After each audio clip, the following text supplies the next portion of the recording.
Coming at you with a product review on this little ice maker, electric ice maker. First thing I want to tell you is it's good. You know, look, it's a heavy unit. Not heavy, not too heavy, but you can tell it's decent quality. And one of the first things you need to be aware of is that when you get this thing in, you get it set up where you want to have it, you need to let it sit for 2 hours before plugging it in. Don't just plug it in and start trying to bang out a bunch of ice cubes, because it needs time to settle. The refrigerant that is in this needs time to settle, and that takes about 2 hours. So let it sit for 2 hours, then come in, plug it in.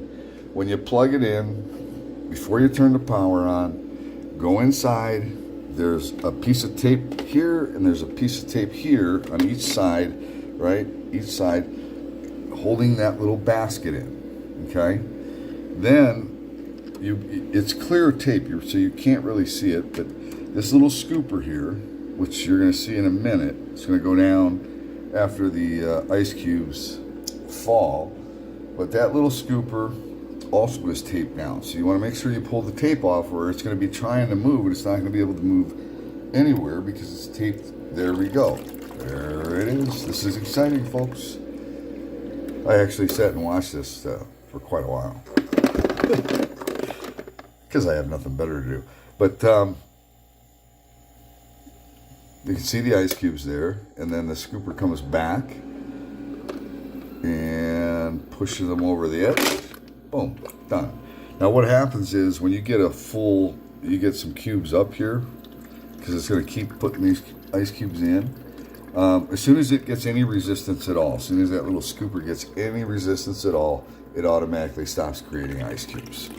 Now, they tell you to clean out or change the water every 24 hours, which is what I've done. And once it's super easy to clean. Once you change out the water, you don't have to be running it all the time. I do, because I drink a lot of water and I drink a lot of sports drinks. So, I keep this thing running because I'm going to go through the ice cubes, and you can see right here. Right? Now, what I will tell you about this is, yes, they are ice cubes. This is not a freezer. It's an ice cube maker, right? So it's not nearly as cold as what it is in a freezer. So these things, as they sit here throughout the day, if nobody's, using the ice cubes, they will start to melt, right? You can see that here. It's almost like the ice cubes are kind of like, what do they remind me of? Like a snowball, right? When you were a kid, you really compress some snow and ice, or wet snow, and you get kind of an ice cube, but they're super soft. Okay, so they are going to get your drink cold. They're going to melt extremely quickly. Now, we're at about 68 degrees in the house right now, and these ice cubes are holding up fairly well, but I'm in Las Vegas, so it's going to be interesting to see how these things hold up when it's 110 degrees outside. So that'll be interesting. For now, though, I'm very pleased. You just plug this into a 110 wall outlet. They give you a little ice scooper, right? No leaks or anything like that. Remember the 2 hour thing. It'll let you know, this little indicator light will let you know when you need to add water. It'll let you know when the ice basket is full. And you've got the power button, and you also have small or large for the ice cubes. I had it set on small because I think it was six to 8 minutes for your batch of small ice cubes. The large take more along the lines of 8 to 13, depending. But the small cubes really, they melt fairly quickly, and that is why I decided to go back to the large cubes, because they seem to last a little bit longer. All in all, it's, very small. You probably can hear it running. It's not as bad as it might sound on the phone. It's actually a very quiet unit. I get startled every once in a while when there is a what do you call it? An ice drop into the bucket, right? Because you're like, oh, wait a minute, who the hell's in my bathroom? Well, there's nobody in my bathroom. It's the ice bucket dropping ice. So, very cool unit.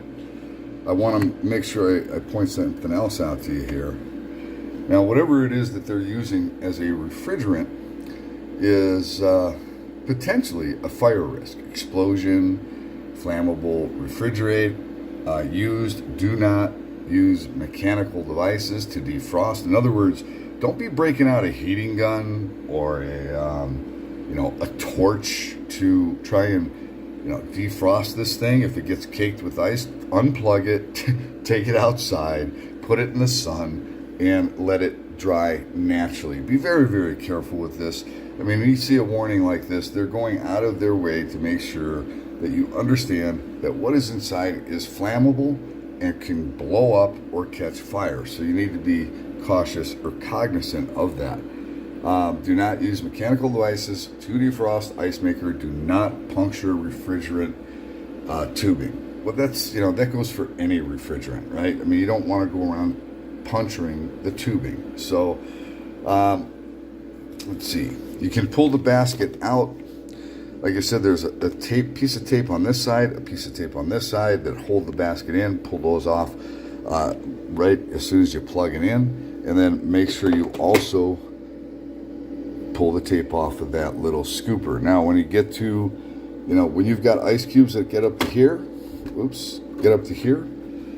as soon as this little scooper feels any resistance at all, it stops. It stops creating ice cubes, and it's waiting. It's waiting until you either scoop some out, and then as soon as you scoop some out, it starts all over again, right?